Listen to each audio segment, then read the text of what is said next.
여 변호사님, 네. 이재용 부회장이 그동안 5가지 혐의를 받아왔는데 어떤 혐의인지 그리고 법원 판결 내용이 무엇인지 좀 설명을 해주시죠. 첫째, 박 대통령과 최순실 씨에게 뇌물을 제공했다는 혐의가 있고요.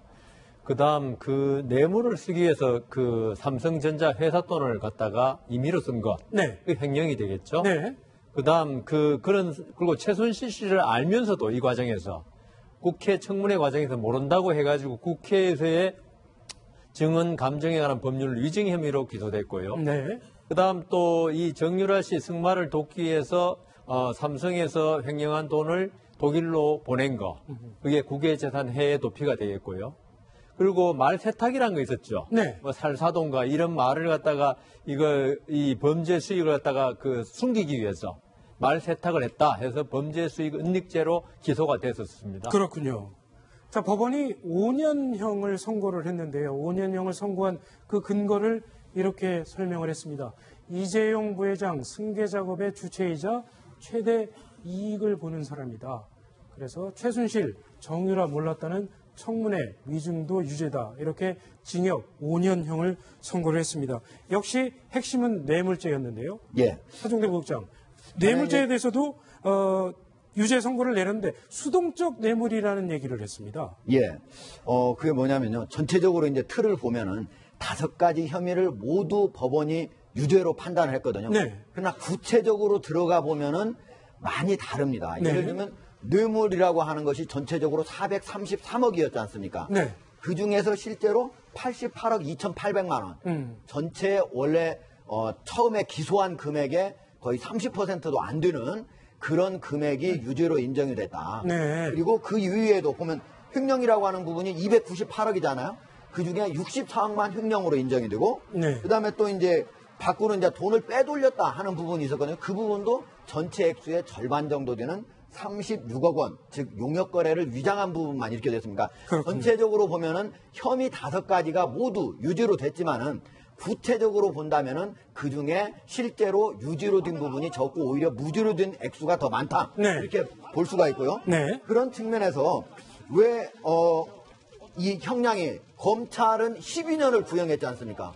그런데 5년뿐이 안 나왔거든요. 일반적으로 보면은 대개 구형량의 3분의 2 정도가 실제로 선고 형량으로 나오는 경우가 일반적이거든요. 네. 그럼 왜 이렇게 적게 나왔을까? 그 부분에 대해서 재판부가 설명을 했습니다. 네. 크게 3가지를 설명을 했는데, 하나는 첫 번째로 적극적으로 내가 어떤 특혜를 받기 위해서 돈을 준 게 아니고 저쪽에서 요구를 하니까 어쩔 수 없이 그냥 응한 거다. 네. 예. 그러니까 어떻게 보면은 약간 돈을 주고 받은 뇌물수수보다는 강요적인 성격이 좀 있다는 그런 느낌을 받게 한 거고요.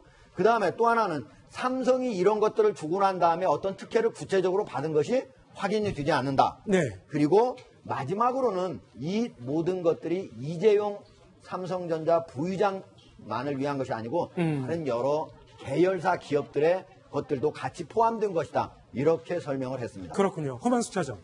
피고인들이 대통령으로부터 적극적으로 청탁하고 뇌물을 공유하기보다는 오히려 대통령이 적극적으로 요구를 해서 마지못해 수용한 것으로 보인다. 이렇게 해가지고 수동적 뇌물이라고 이렇게 얘기를 했는데요. 네. 수동적 뇌물이라는 이 말이 좀 앞으로 좀 유행어가 되지 않을까라는 좀 생각이 좀 들기도 합니다. 그리고 또 한 가지가 또 좀 아까 기자도 좀 얘기했지만요. 네.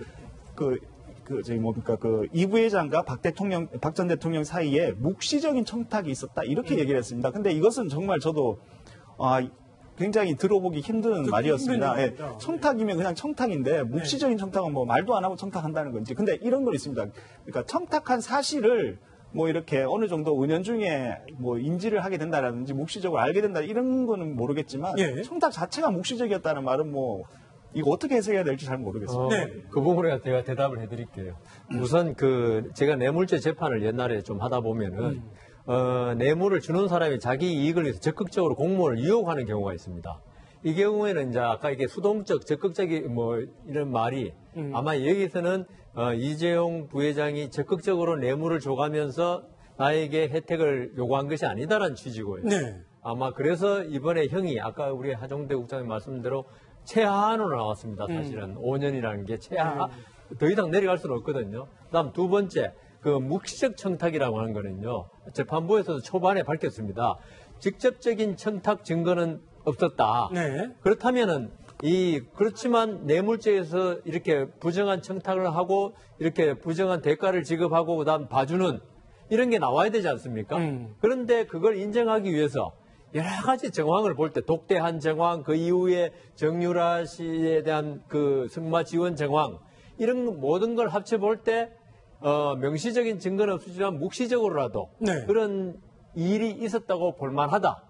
그렇게 판단한 것으로 보입니다. 이게 전체적으로요, 뇌물죄라고 하는 것이 갈수록 은밀해지지 않습니까? 과거에는 수표로 주던 거를 이제는 현금으로 주고, 그것도 과거에 미리 주던 거를 나중에 사후에 주기도 하고, 네. 그 다음에 청탁을 과거에는 상당히 명시적으로, 직접적으로 가서 하던 거를 이제는 묵시적으로, 간접적으로 하지 않습니까? 예. 그런 것들에 대해서도 법원이 앞으로는 처벌을 하기 위해서 이런 묵시적, 간접적인 부분도 지금 현재 갈수록 많이 처벌을 해가는 그런 경향을 보이고 있고요. 네. 그거를 한마디로 하면 수동적이라고 표현을 한 것입니다. 그렇군요. 여성한 변호사님, 지금 이 뇌물죄를 판단하는 데 있어서 중요한 근거 중에 하나가 특검에서는 경영권 승계와 관련해서 이렇게 주장을 해왔습니다.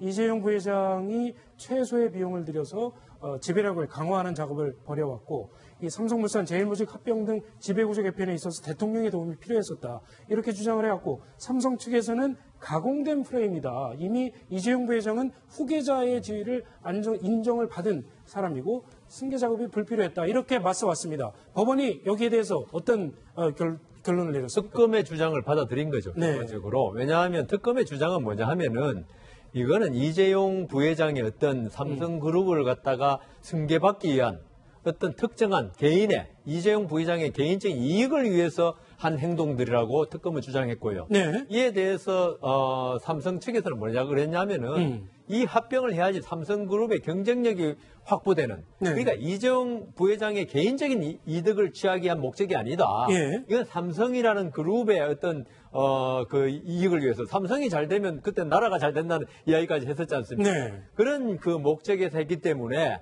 이거는 우리가 뇌물로 줄 필요가 없었다. 이재용 개인의 부회장 개인의 어떤 이득을 위해서는. 그리고 이 그 승계는 이미 전부 다 정리가 다 돼가지고 확정돼 있었기 때문에 네. 그 승계 목적으로 뇌물을 줄 이유가 없었다는 그런 주장을 했는데 법원에서는 특검의 주장을 받아들여서 이거는 이재용 부회장의 어떤 삼성그룹 승계를 위한 돈이었다. 준 돈이었다. 이렇게 판단한 거죠. 그렇군요. 또 한 가지가 이 독대 과정에서 양쪽에 합의가 있었느냐에 대해서 또 양쪽의 주장이 상당히 첨예하게 맞섰습니다.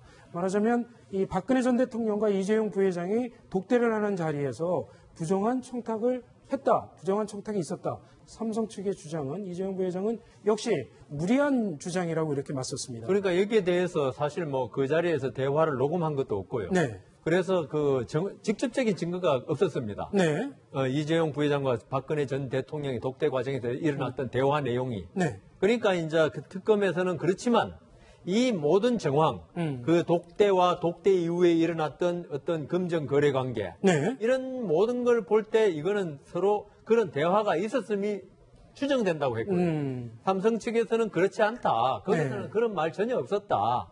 이렇게 맞섰는데 그렇죠. 법원에서는 이 그 승마 지원 요구 이런 게 네. 대통령이 전부 다 인식하고 있었다. 삼성도 그걸 인식하고 있었다. 그러니까 결국은 그럼 인식했는데 왜 도움을 줬느냐? 네. 결국 승계 과정에 도움을 받기 위해서 준 거 아니냐? 왜냐하면 그 이후에 또 국민연금에서 삼성물산과 제일모직의 그 합병을 갖다가 승인하고 그러지 않습니까? 그렇죠. 그런 모든 걸 볼 때 국민연금이 과연 본인의 그 국민연금 독자적인 의사로 그렇게 했겠냐? 예. 그건 대통령의 그 개입이 있었던 거 아니냐는 이런 그 견지에서 그렇게 특검이 주장했고 법원은 그걸 받아들인 거죠. 그렇군요. 네. 예컨대 이렇게 우리가 해석해 볼 수는 있습니다.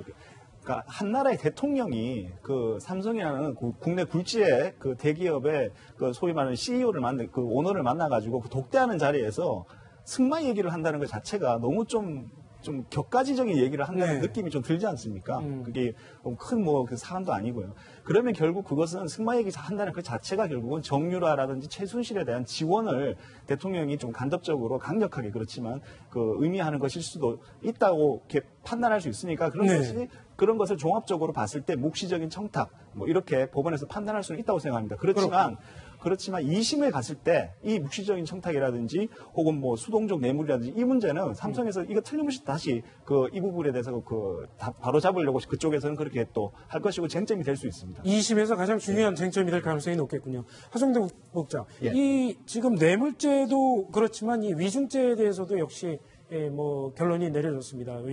최순실의 존재를 알면서도 위증을 했다. 이렇게 지금 법원은 판단을 했는데요. 이재용 부회장이 제공한 뇌물이 최순실에게 갔다. 이렇게 오늘 법원은 판단을 했습니다. 그렇다면 최순실 씨의 재판에 상당히 영향을 미치지 않을까 이런 생각이 드는데요. 최순실 씨의 재판뿐만 아니고 박근혜 전 대통령의 재판에도 그대로 영향을 준다고 봐야 되죠. 네. 예를 들면은 지금 현재 뇌물로 인정한 88억 2,800만 원 부분이 있지 않습니까? 네. 그 부분은 결국은 박근혜 대통령의 영향력 아래서 최순실한테 간 거지 최순실 씨만 보고 삼성이 준 거로 볼 수가 없지 않습니까? 그러니까 박근혜 대통령 영향도 되고 바로 최순실 씨는 자기 자신이 바로 받은 거니까 그대로 그 영향을 줄 수 있다고 네. 보는 거고요. 그다음에 아까 위증죄 부분은 과거 같은 경우에는 거의 사실은 위증을 하더라도 사실 고발도 하지 아니하고 네. 또 고발했다고 하더라도 그렇게 크게 어떤 처벌이 이루어지지 않았거든요. 네. 근데 이번 같은 경우는 명확하게 이재용 삼성전자 부의장이 독대 지원에서 어떤 독대를 박근혜 대통령하고 했는데 거기서 어떤 지원을 요구받은 적이 없다라고 하는 부분도 위증이고 네.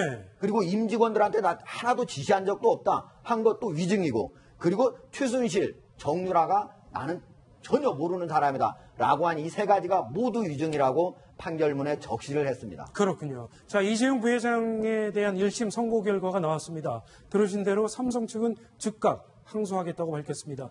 법리 다툼은 2심에서도 계속될 것 같습니다. 조금 지켜봐야 할 것 같습니다. 다음 두 번째 소식, 오늘의 2위입니다.